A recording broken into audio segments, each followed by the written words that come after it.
I'm back with another Front Row Talk podcast, the podcast with expensive opinions. Before I start, make sure you subscribe, you like, you comment, and you share this video. Check the description down below where I have my link for my Instagram, TikTok, and Twitter. Before I start, make sure you tune into last episode, episode 138. I talked about the Hulu documentary that I watched.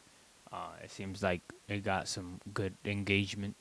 I think we're like closing in on like 100 views on that video. So definitely go, tune into that. And make sure you just subscribe. We six subscribers away from 100. I've been trying to been trying to wait to hit 100 for a minute.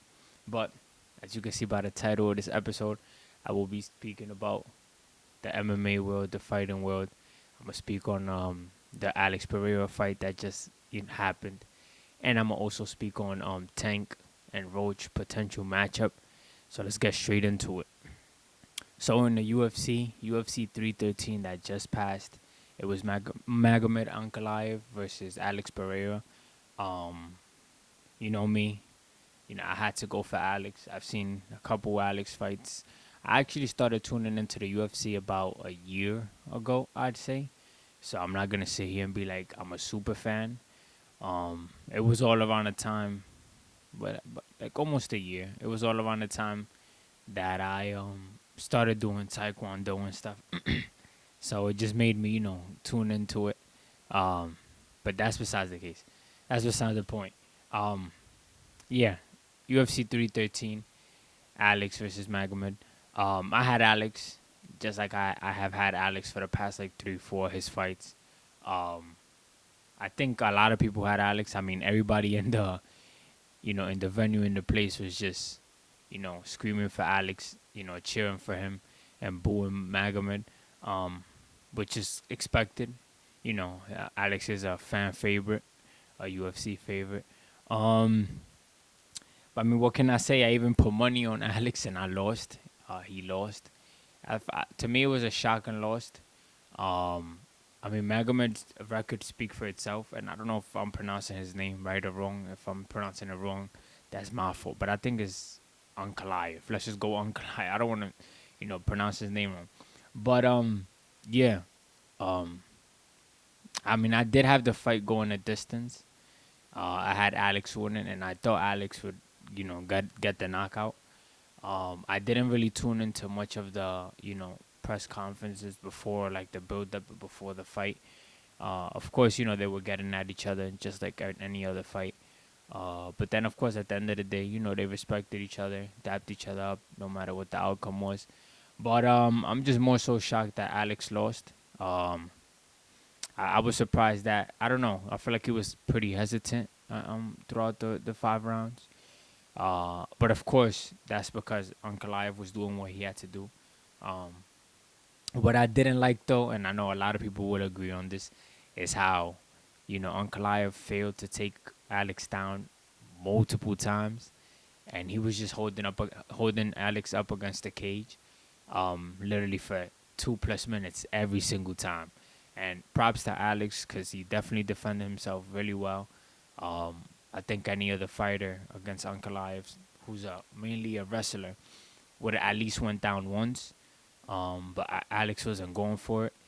He was playing really good defense. But it's like when you have somebody that big on you, you know, trying to take you down, and you're not really trying to, waste too much stamina or trying to do too much.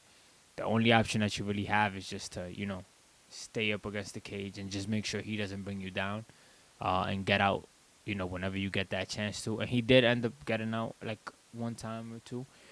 But for most of the fight, Ankalaev just realized that, he had a couple punches in, a couple combos, and then, he would get like Alex up against the cage, waste some time, making sure he won the round. For some people, it's entertaining. For me, it's not. But everybody likes different, type of fighting styles. Um, I don't know. I feel like the outcome had a lot of people mad. There were people who had Ankalaev going into the fight, but I'm running into it today.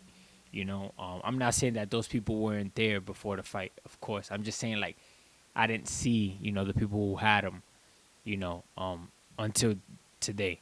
So I don't know. It's interesting. I feel like they should definitely do a rematch. I think a rematch should definitely be something that they do. Um, I don't know how soon. I just know that I know that Alex will come differently with a different tactic, and so on Kalayev will. But I don't know. I feel like, I think Alex took the L in a great way. Probably was shocking to him as well. But I mean, I don't know. I think that he probably would just, focus up. I think he said it himself. He said he would take a couple days off, focus, and then, get back to training. To get back into the octagon with Uncle Live or whoever else he is that's fighting. I was just shocked. I don't know. Alex did get a couple good punches in, couple like a kick or two. I don't know. I just think Kalayev, he won, but the way he won, I just didn't like it. It didn't feel right with me. I just like to see the guys, throw hands. If you gotta throw kicks as well.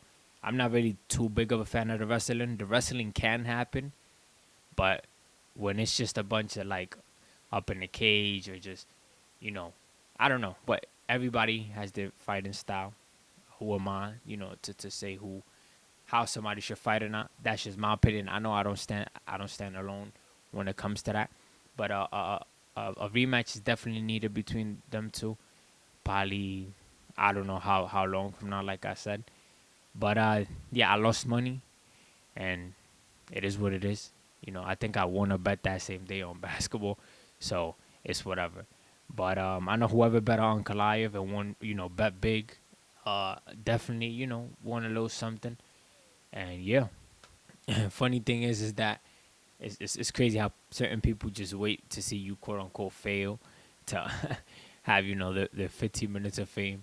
So after the loss from Alex, his ex fiance or his ex, I think she had a comment to say. I think she was like cheering that he lost or whatever, which is kind of like I like, come on. There's no need for that. But of course, some people find joy out of that. Some people live for that. And I think that Alex was just, saying, or like, you shouldn't be speaking on me. Your husband wouldn't like that or something like that. I think he dealt with it the right way. He didn't give her too much attention, but he said what he felt like he needed to say. Um, but yeah, I mean, he has a 12-3 record. He's 37. He started the UFC not too long ago, and he's been really good. I think he should just focus up. I'll definitely still tune into his fights, and I know that he's gonna come different just with anybody who he fights, especially I feel like after every loss, sometimes you may need to lose. If you don't, it's amazing. But if you do lose, you take something from it and make sure, you don't lose again. That's how I view it. So now let's get straight into Tank and Roach rematch. So I didn't get to even speak on that fight, like come building up to it. I think that was around the time I was speaking about the album review and the sports and I think basketball.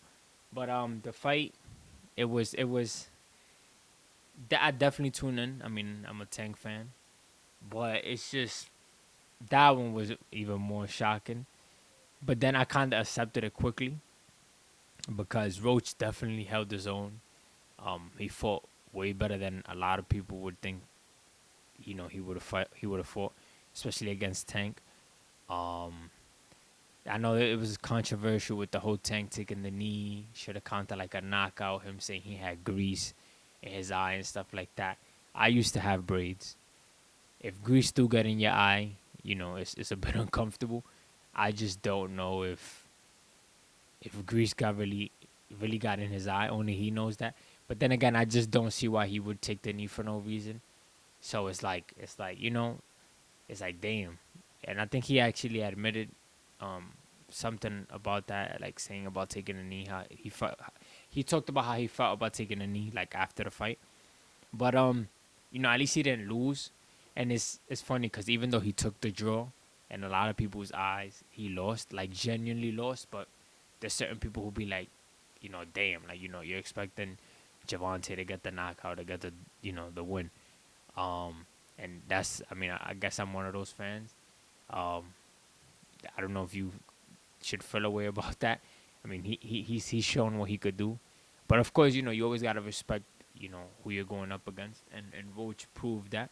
Um, but the rematch has to happen, and Tank said it, right after the fight.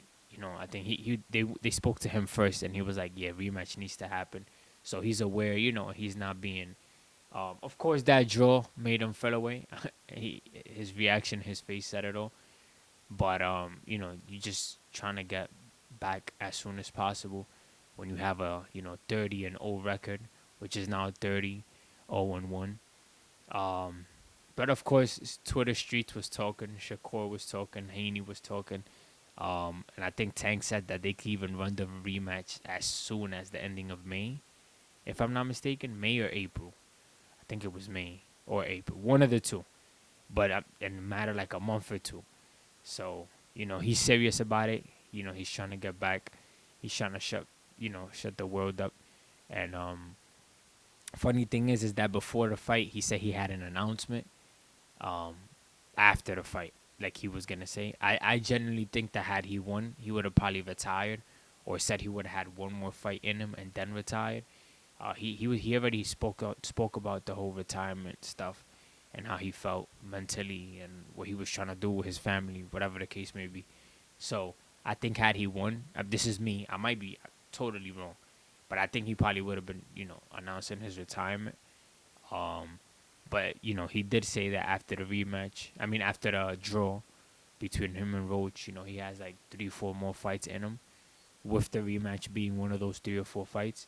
So it's gonna be, we're gonna see way more Tank. I think that whenever they run the rematch, he gotta, of course, fight. Don't crash out, how we say, but don't you know don't wait too long to do what you gotta do. You know what I'm trying to say? Um, I think it'll be nice if he does get the knockout. But of course, I'm not gonna be like, oh yeah, he will get the knockout. Roach knows that Tank is gonna go in there and try to shut the world up, prove a point. So he's also gonna move how he's supposed to move. The rematch will be amazing. Um, Tank cannot lose though. I mean, he can't lose. Sometimes you get in certain positions where you got more to lose than win, and Tank can't lose. Like if Roach runs it back and gives him another draw, or he wins, then Roach is gonna gain a lot from that. But Tank has no other choice but to win, and he knows that. He knows that more than anybody else. So whenever that rematch does happen, I'll definitely be tuning in, and I'll talk about it. Heading into it. Uh, but this fight was about a week or 2 weeks ago, if I'm not mistaken. And the boxing world was going crazy. Throwing, saying it's rigged, this, that, and the third, the ref, about the whole knee. But I see where everybody does come from. I respect everybody's opinion when it comes to that. We're just gonna have to see how, everything goes the second time around. Same thing with Alex. Whenever he run his rematch against Ankalaev, I'm tuning in. And I know he's gonna come different. UFC, you could, you're able to do a bit more than, way more than boxing. So we shall see. That's really it for this episode. I just wanted to, talk about, UFC and boxing, two events that happened. I soon come up here and talk about the standings of the East and West for the NBA. I was gonna do that today, but I'm gonna give it like another week or two, since it'll be closer to the ending of the season. That's really it for this episode. Make sure you subscribe, you like, you comment, you share. Check the description down below. Excuse me. Um, for my Instagram, Twitter, and TikTok. It's episode 139. God willing, I'll be back here next week for episode 140. And your boy Salcita is out.